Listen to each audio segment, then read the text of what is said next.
Imagine a person universally recognized for their deep kindness, unwavering compassion, and rock-solid moral integrity. Someone who actively champions justice, volunteers selflessly, helps strangers without expectation, and whose core identity is built upon principles of fairness and empathy. This is the individual friends and family would describe as inherently good, incapable of deliberate cruelty. Now picture that same person undergoing a chilling, gradual metamorphosis. Over months or years, imperceptible shifts accumulate, eroding their compassion and reshaping their character until they become capable of acts they once found abhorrent. Deliberate deception that ruins lives, calculated cruelty inflicted without remorse, or participation in the systemic destruction. This jarring contradiction, the good person becoming a vessel for harm, forces us to confront a profound and disturbing question. What hidden psychological, social, and situational forces possess the power to corrupt even the most seemingly principled soul? Today, we delve beyond simple explanations of evil to dissect the complex interplay of human vulnerability, environmental pressures, and cognitive mechanisms that can incrementally steer ordinary individuals down a dark path they never consciously chose. The most unsettling revelation awaiting us is that understanding this process doesn't just explain history's monsters. It fundamentally reshapes our understanding of human nature itself, revealing a potential for darkness that resides unsettlingly close to the surface in us all. This isn't merely abstract philosophy, it's urgent, practical self-knowledge crucial for navigating our world. The comforting belief that I am inherently good and could never become like that is precisely the illusion that decades of rigorous psychological research and grim historical evidence shatter. The terrifying, scientifically validated truth is this: under specific combinations of powerful situational pressures, social dynamics, and psychological triggers, any individual, regardless of their foundational kindness, commitment to justice, or perceived moral fortitude, can be led step by step into actions and mindsets they once would have found utterly despicable and unimaginable. The descent into complicity or perpetration is not reserved for the monstrous few. It is a terrifyingly human possibility. The groundbreaking, albeit deeply controversial work of psychologists like Philip Zimbardo and Stanley Milgram provides stark, experimental proof of morality's shocking malleability under pressure. Zimbardo's infamous Stanford prison experiment stands as a chilling monument to the power of the situation. Ordinary, psychologically screened male college students, randomly assigned to be either guards or prisoners in a simulated prison environment, underwent rapid and disturbing transformations. Within days, the guards, young men with no prior history of sadism, began enacting escalating psychological cruelty, humiliation, and arbitrary punishments on their prisoner peers. The situation, defined by assigned roles, perceived authority, and a permissive environment, activated behaviors none predicted in themselves or others, demonstrating how readily the trappings of power and a dehumanizing context can override ingrained decency. This unsettling reality resonates powerfully with Stanley Milgram's earlier obedience studies, conducted in the shadow of the Holocaust to understand how ordinary people could participate in atrocities. Participants, believing they were assisting in a learning experiment, were instructed by an authoritative experimenter in a lab coat to administer increasingly severe electric shocks, fake but convincingly real to the participant, to a learner, an actor, whenever an answer was wrong. Despite the learner's agonized screams, pleas to stop, and eventual ominous silence, a staggering majority of participants, driven by the experimenter's calm insistence to continue, the setting's legitimacy, and the incremental nature of the task, continued delivering shocks up to the maximum, potentially lethal level. These landmark, ethically fraught experiments reveal a core, terrifying truth. Our deeply held moral convictions and self-image as good people are far more fragile and susceptible to external influence, particularly the seductive power of perceived legitimate authority and the diffusion of responsibility within a system, than our cherished sense of autonomy allows us to believe. The most insidious aspect of this moral drift is its invisibility. Individuals caught in these currents often fail to recognize the incremental erosion of their own ethical boundaries until they find themselves profoundly compromised, standing on ground they swore they would never tread. The descent into harmful behavior rarely begins with a dramatic, conscious choice to embrace evil. Instead, it almost always starts insidiously with seemingly minor ethical concessions, tiny fractures in one's moral foundation that feel justifiable in the moment. Imagine a fundamentally honest person telling a white lie to spare someone's feelings, or a principled employee slightly fudging a report deadline to avoid conflict with a demanding boss, rationalizing it as necessary or harmless.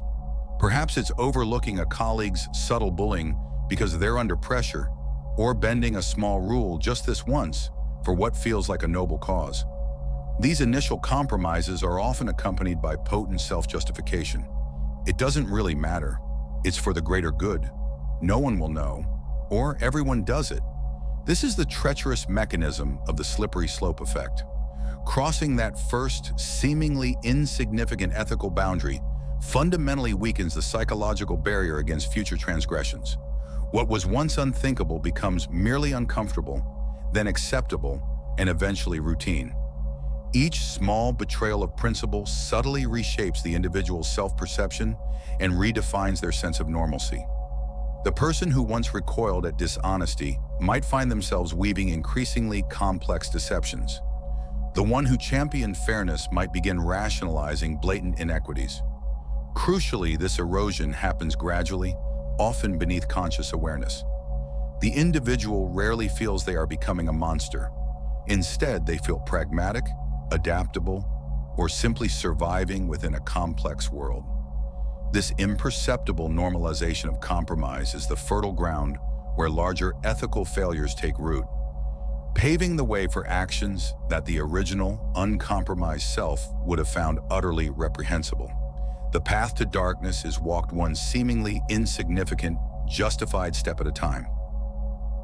One of the most profoundly disturbing revelations about human nature comes from Stanley Milgram's obedience experiments, which expose how readily deeply held morals can be silenced by the mere perception of legitimate authority.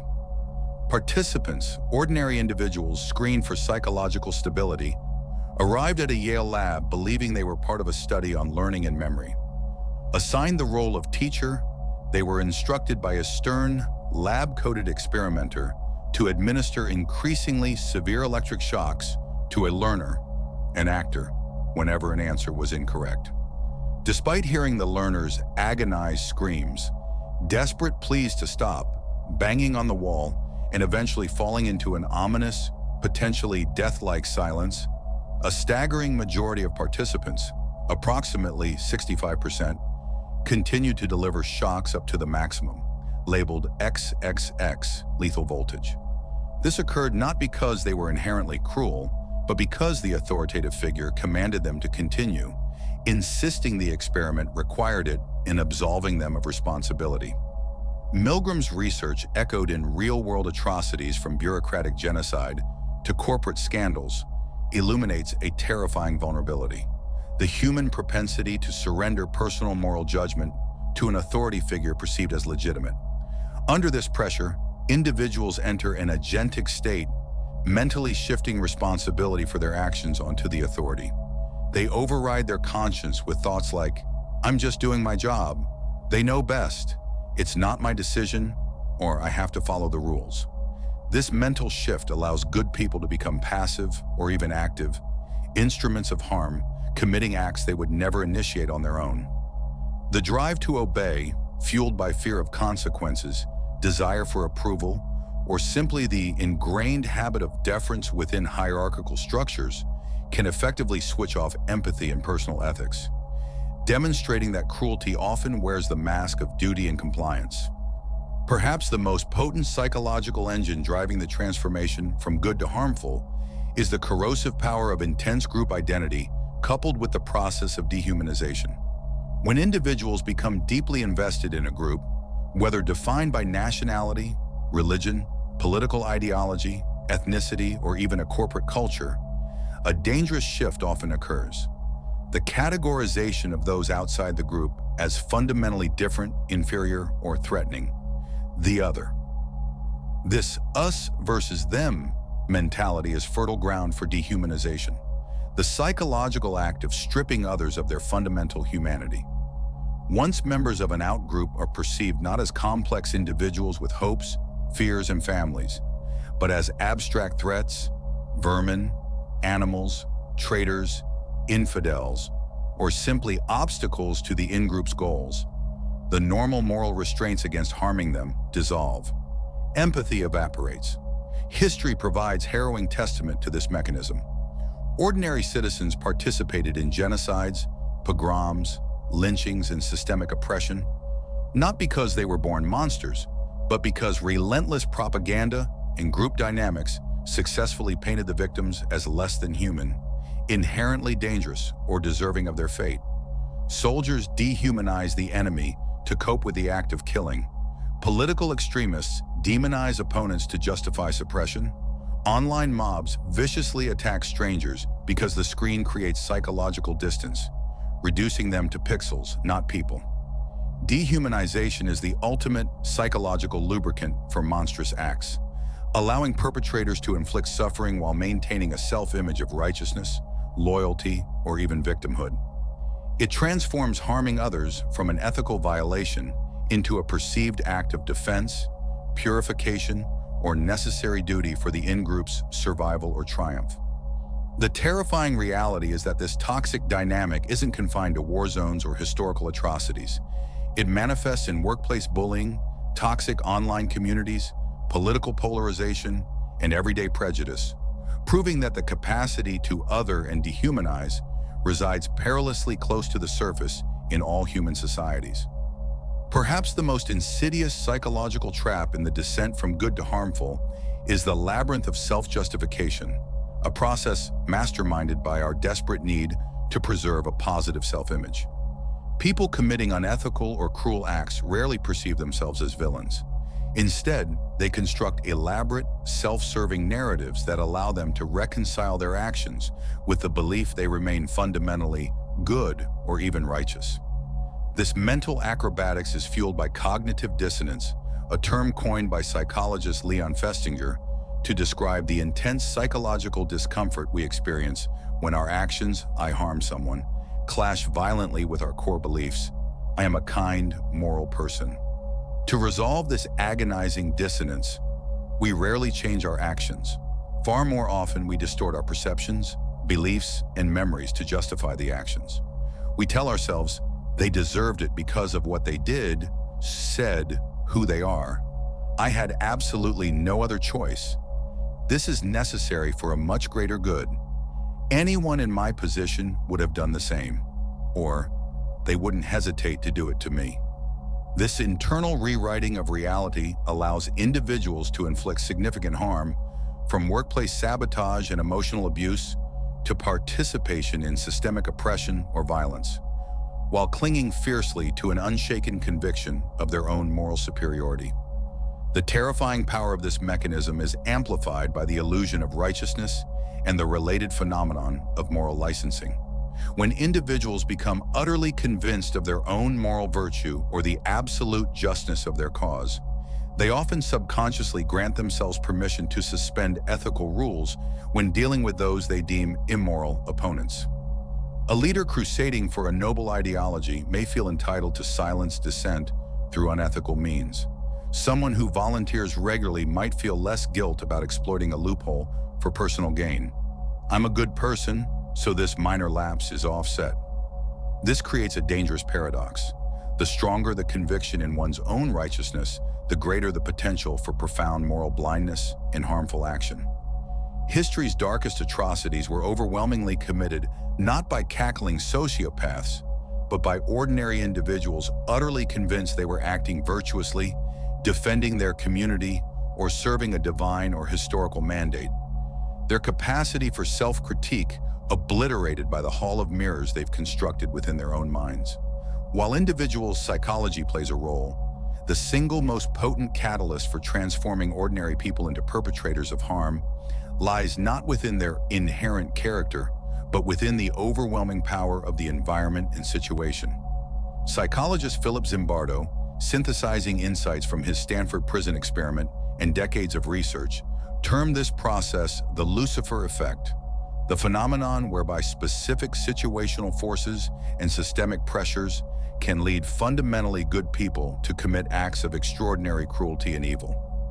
This concept shatters the simplistic myth of inherent monsters and forces us to confront a far more unsettling truth. Who we become is profoundly shaped, often decisively, by the systems, cultures, norms, and immediate pressures surrounding us. A workplace culture that implicitly rewards ruthlessness, punishes whistleblowing, and turns a blind eye to ethical corners being cut will inevitably cultivate employees who normalize dishonesty and exploitation. A society steeped in historical prejudice and structural inequality subtly trains its members to accept discrimination as natural or deserved. A political or ideological climate that glorifies aggression, demonizes opponents as existential threats, and promotes absolute certainty over critical thought creates fertile ground for dehumanization and justification of harm. A military unit indoctrinated to view the enemy as subhuman targets rather than fellow humans facilitates acts of brutality. Even seemingly mundane environments like toxic online echo chambers or high-pressure sales teams can erode empathy and amplify hostility. The Lucifer effect reveals that evil is less about individual pathology and more about the toxic alchemy of a permissive or actively corrosive context combined with human psychological vulnerabilities. No one enters such environments planning to become monstrous. The transformation is a slow, often invisible adaptation to the pressures, rewards, and norms of the system, demonstrating that the potential for darkness resides less in bad apples and far more in the barrel, the environment that contains and shapes them. Ignoring this environmental power leaves us blind to the true roots of harm and fatally overconfident in our own immunity. Acknowledging the terrifying universality of our vulnerability to situational corruption is not a counsel of despair, but the essential first step towards building moral resilience. If the descent is a process, so too is the defense. Guarding against this transformation requires proactive, conscious cultivation of psychological and ethical safeguards. Radical self-awareness is the cornerstone, actively challenging the dangerous illusion of immunity, "It couldn't happen to me," by honestly confronting our shared human susceptibility to pressure, bias, and justification. This demands rigorous, ongoing self-reflection. Am I making a small ethical compromise now that I would have condemned a year ago? Am I starting to view any group or individual as inherently less than or deserving of contempt? Am I uncritically accepting directives from authority or group norms, abdicating my own moral judgment? If I saw someone else doing what I'm considering, would I recognize it as wrong? Honest answers to these uncomfortable questions act as early warning systems.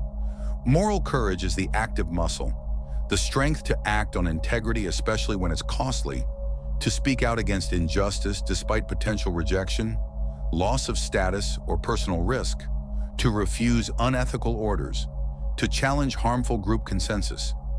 This courage is built not in grand gestures alone, but through consistent practice of small acts of integrity, reinforcing an internal moral compass resistant to external sway. Conscious cultivation of empathy is a vital antidote to dehumanization. Actively seeking to understand the perspectives, struggles, and shared humanity of those different from us or even opposed to us, recognizing that seeing the individual behind the label makes harm infinitely harder to justify. Critical engagement with authority and group dynamics is crucial. Learning to question directives, analyze the ethical implications of group norms, and resist the seductive diffusion of responsibility.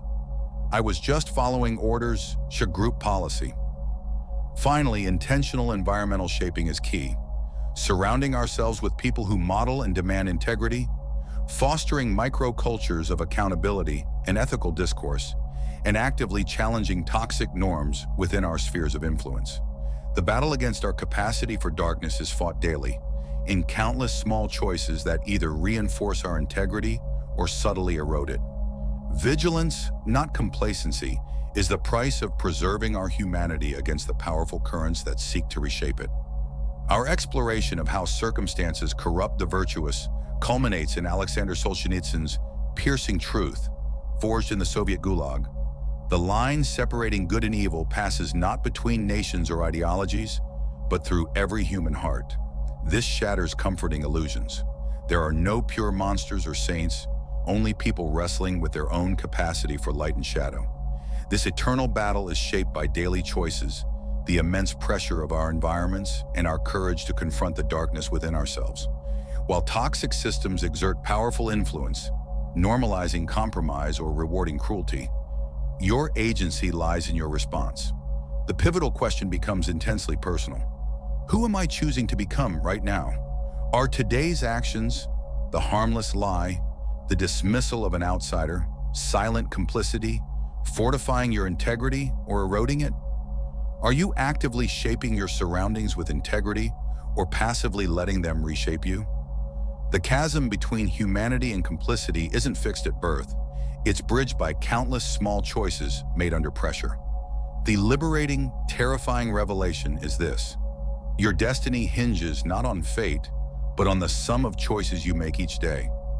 Guarding your humanity demands active, relentless vigilance. Scrutinize your compromises, nurture empathy, and summon the courage to choose light, especially when it costs you. Solzhenitsyn's line demands we tend the good within, resist the seductive dissent, and fiercely protect our shared dignity. The power and responsibility to nourish one side of that line rests irrevocably with you.